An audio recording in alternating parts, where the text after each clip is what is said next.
So when we talk about being intentional, aligning people to a cause, the importance of leadership, what's your take there? Well, I mean, I think we've covered some of that. I think a lot today about leadership in terms of some of the work that Dr. Robert Keegan and Jennifer Garvey Berger, who are two of the leadership experts I admire and appreciate the most for their work, how they think about it. And they think about leadership today, leadership in the business and organizational context as a kind of as an evolving skill.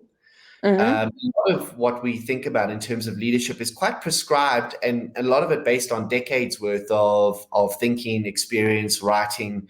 And that's great, but not all organizations respond to the Jack Welch version of leadership. And do perfectly well. And that's amazing. That's really, really good. And then we've got those kinds of role models to emulate. But I think what we're learning is that the world is getting increasingly complex, and an increasingly complex environment demands a new set of skills that we can build on top of that existing role of leadership. And so I think one of the big things we're learning is that uncertainty is not a bad thing.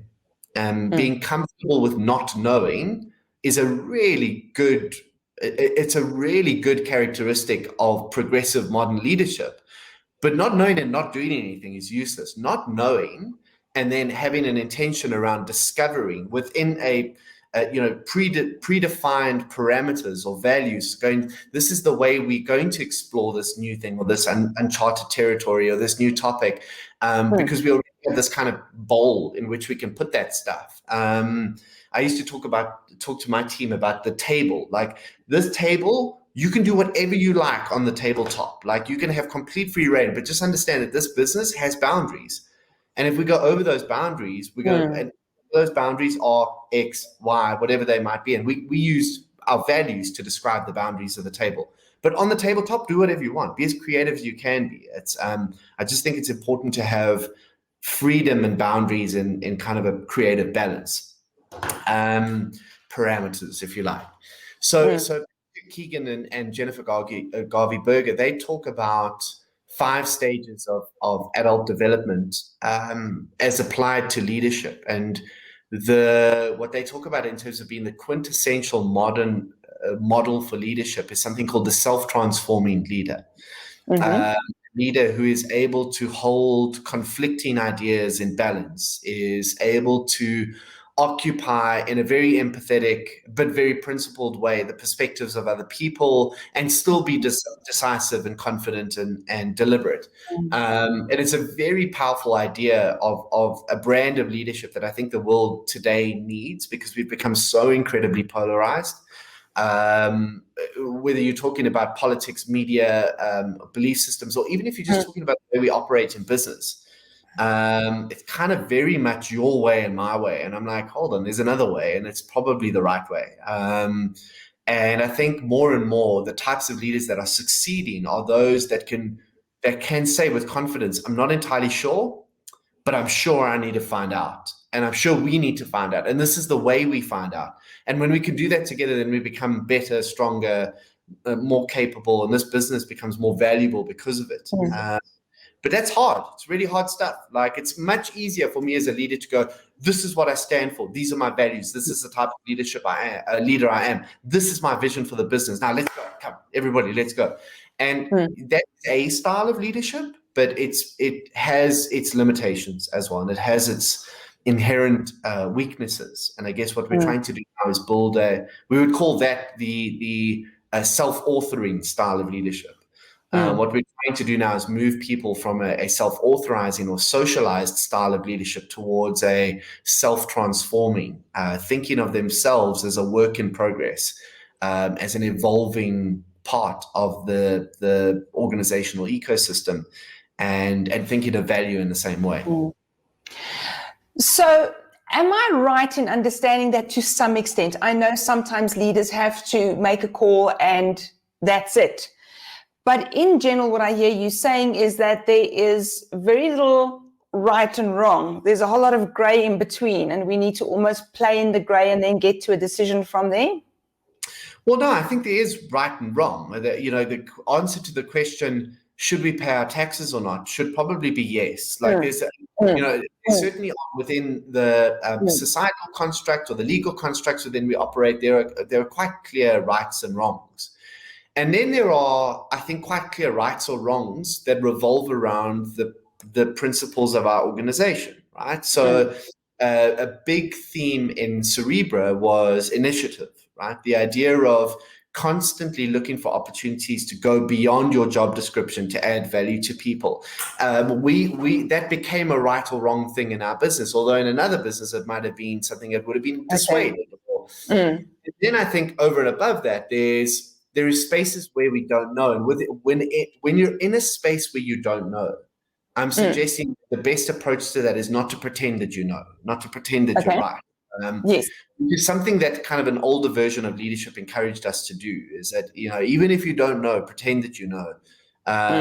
Because, this is a lot of the work that I do in the digital space, is I'm trying to build models and to build frameworks to equip leaders of all types and all organizational sizes and all levels of technological comfort with much better understanding of the digital ecosystem, because we're spending so much money on this stuff and we're spending so much time and energy on integrating digital services and products and solutions into our organizations. If we don't really understand what we're talking about, we probably shouldn't be making those decisions. And that's not to suggest that everybody should be a coder. Yes. There's a slight difference between, I used to get asked a lot, should all of our execs be on Twitter? And I'm like, no, definitely not. Absolutely not whatsoever. But nobody in your senior team can have the excuse for not knowing what Twitter is or what impacts it might have on your organization. There's a difference between those things. Should you be buying Bitcoin? I don't care. I don't care what you invest in. Should you understand why Bitcoin is a big deal for the financial system? Yes, absolutely. Okay. You cannot be a leader of any organization today and not know that. So that's the subtle difference, I think, between building capability, building awareness, building knowledge, and then being able to speak authoritatively when you have that, and being able to say, I don't know, but let's find out when you don't. Okay, great. So how do we help young leadership in organizations?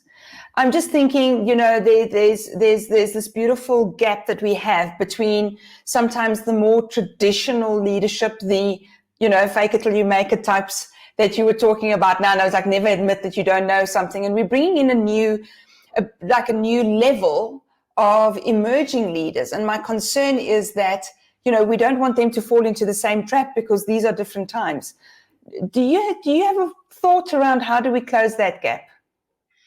Yeah, I think about it in terms of like a football team, if you like. And I'm going to go back to my discussion around parameters and freedom, because I think it's another one of these kind of polarized conversations in business. We've gone, either you need to create a space that's like highly micromanaged and regulated with strict parameters. And believe it or not, some people really need that. Some people really like and need that kind of environment.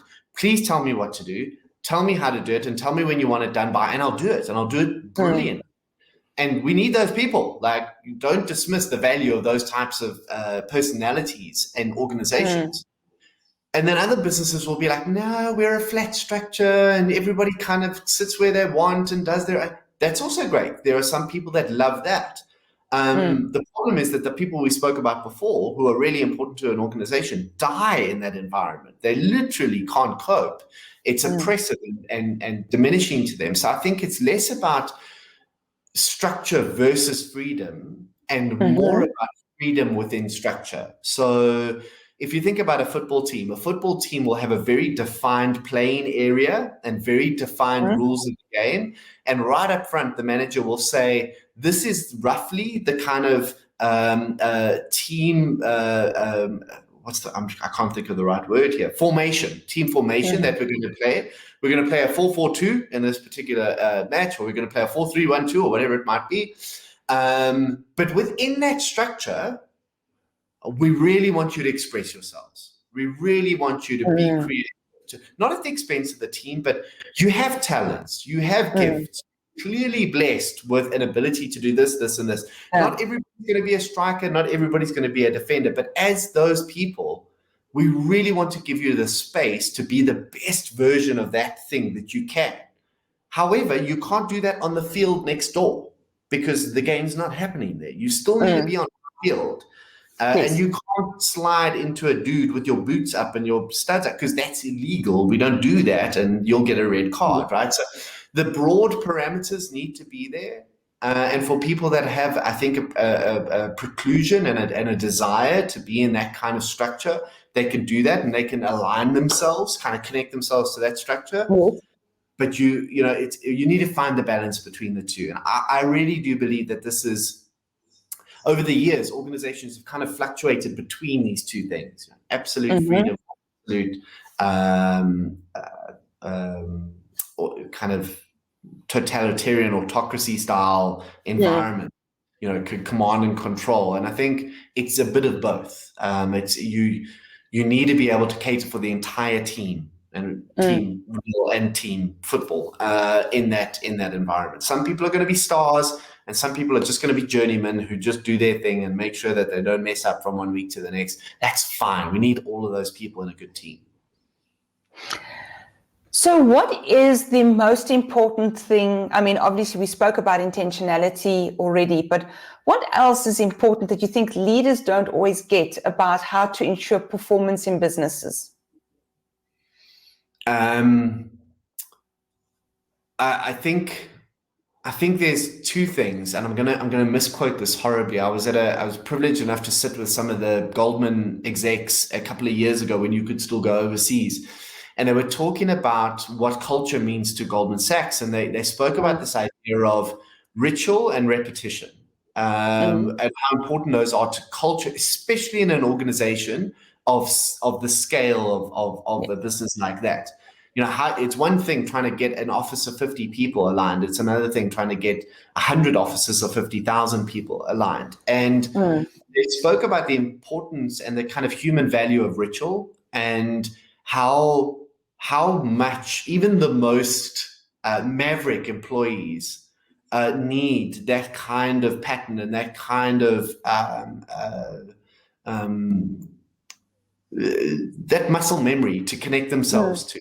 And I know this is true for me as well. I'd like to consider myself as a fairly open-minded, freedom-oriented, but I really like ritual. There's moments of comfort, and I know in Cerebral we had a lot of these. We had our Friday morning BBGs, and we had once a quarter recognition awards, and we had little things that are so important to have, just to reinforce the cultural norms that you've decided are the important things in your organization. However, you need repetition as well.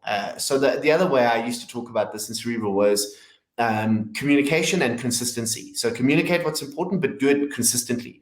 Because often we'll do these fun things once off, but they don't actually have any sustainability, and we forget that whatever we do as a leader is a precedent, right? So if you do something and then you can't maintain it, that immediately is going to be a disappointment to people, probably more so than if you'd never done it in the first place. And I suppose, so ritual and repetition are critical components of the leadership story today. And I think being able to communicate effectively a narrative over time, but even if it means being consistently an arsehole, at least, because then at least people know that that's who you are. I think consistency matters more than most things today. It's so funny that you say that. I just got the weirdest picture in my mind. I've had a bit of trouble with one of my neighbors, and we'd been at WhatsApp loggerheads for, I don't know, months and months and months. And then when COVID came along, the neighbor WhatsApped me and said, "Oh, this is such a dreadful time. Let me know if you need anything." And as wonderful as it was that someone would actually think that way, I was kind of like, why? And it just shows you, what do you want from it? Why are we doing this now? You're right. Consistency is key. If I was a school leaver today and I'm starting my university, not even necessarily my work journey, how do I communicate to leaders? And the reason I ask you this question is, I'm only 25, but in 1989, when I matriculated, you can do the math, we were taught you don't speak up in front of elders and seniors and that kind of thing. And I think that has shifted. And it actually is, as you said, the better leader that listens to someone who is lower in the organization, but might actually have more information from the coalface.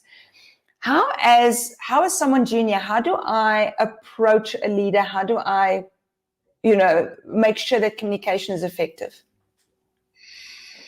Yeah, and so I'm really reluctant to answer this question with like a single approach, because I'm aware that the rules of the game are very different in different environments, right? So if you landed up in a business like Cerebra, a smaller organization, very culture oriented, very kind of socially oriented, I would have said, understand the values of that organization, align yourself with those values, and play that game, right? If you're in a big corporate, often the rules of the game are different. You need to figure out how it works politically and what the pecking order is. Sometimes you have to play a very different game. And I don't want to be the person telling you to do it the Cerebra way when you land up in wherever, APSA, and maybe the rules are very different and it kind of stymies you. I think part of it is being, and I mean, obviously I'm speaking here as a really privileged individual who had opportunities to work in a number of different environments. So it's super easy for me to say this when I'm not like searching on a daily basis for a job, right? But because like to pretend that we could even choose between jobs, considering how crazy things are in South Africa right now, it's really short-sighted assumption. But assuming you have the opportunity to experience a number of different environments and dictate to some degree your career journey, you want to make sure that your definitions of success and ambition are as aligned as possible to the organization that you're in, right? So if you're somebody highly motivated by material wealth or whatever it might be, you're going to struggle in an environment where the metrics for success are very different. Because there's going to be a values clash. It's like a personality clash in a relationship. Yeah. But I think just being really aware of one of the things that I noticed with school leavers or young people coming into our organization was there were two things that were going wrong. The one thing was a sense of entitlement around, I feel like I deserve this, this, and this. And certainly everybody deserves opportunities and everybody deserves respect and everybody deserves to be protected and to feel safe in the working environment. But beyond that, you kind of have to do the work. So there are some things which I think you can expect, and then other things where I think you really need to understand how to earn the other perks and privileges that come with the workplace that you're in. So that was the first thing, kind of no freebies. And then the second thing was you have to learn how not to take everything that happens in the workplace personally. I found that a lot of young people struggle to create clear barriers between personal and professional. And that's understandable why that is. And I think, kind of the days when those two things are clearly delineated have passed, and they often are kind of intertwined. But trying to understand the feedback that you're getting and the failures that you're responsible for. I mean, we've all done it. We've all made mistakes. But the definition of somebody who does well is somebody who's able to learn from that and not do it again, or use it as an opportunity to create some value somehow. And yeah, to take those moments and have them disable you, I don't think is going to be good for anyone. But yeah, and then the other thing is just looking for mentorship, looking for people who will guide you and help you discover some of these things so you don't have to discover them entirely for yourself, I think is really valuable as well. Indeed. One last question for you. Your ultimate productivity tip, what would it be? Don't be Mike Stopforth would be my ultimate productivity tip. Again, I can only speak from my experience because I know I'm a specific type of personality, and this won't work for everyone, but I've understood over time that I am a creator. I get most motivated, most excited, and most energized when I'm making something of substance. When I grind to a halt is when I feel like I'm creating no value, right? So the best way to fix that is to find a micro task that I can do, whether it's a phone call to somebody or just a productive email that I say, the smallest thing possible that allows me to do something creative or meaningful, make something, is often, and when I've got a big task, I've got to break it up into those things. Micro tasks, in order to make sure that I don't grind to a halt. Because if I think about the thing in its entirety, often I don't make the kind of progress that I would if I was a little bit more intentional about the smaller pieces. So for me, it's really about incremental progress and achievements as part of a greater whole. I love that. That's such a great idea. I think, and I just have to reflect on 2020. So many times, I'm sure so many of us felt like, oh, I'm being dragged down by that. And as you say, if you do enough of those little incremental changes, you're still making progress, even if it's not as fast as you wanted. Yeah. And you know that you've done something and you don't feel like you've been completely useless, which is helpful. I hear you. I'm not quite sure how we got through last year, but Mike, thanks so much. I appreciate you appearing. I realize that you have a hard stop. So I just wanted to say thank you for making the time. I really appreciate it. And we look forward to having you back at the Performance Cafe at some point. Yeah, nice to have a virtual coffee. Looking forward to a real one, and look after yourself and stay healthy. I'll do. Thanks so much, Mike. Sure. Thanks. See you. Bye. Bye-bye. So thanks everyone for joining us. It was lovely to have Mike on this a session of the Coffee Companions with us. As always, I will include details for him on the on the session notes so that you can reach out and contact him as well. And until next week, when I'll first see you for a solo and then we'll have another Coffee Companions. I hope you have a great day. And remember, like us, subscribe on YouTube, ping on the little button so that you get the reminder on Facebook and LinkedIn. Please like and share. I'll speak to you soon.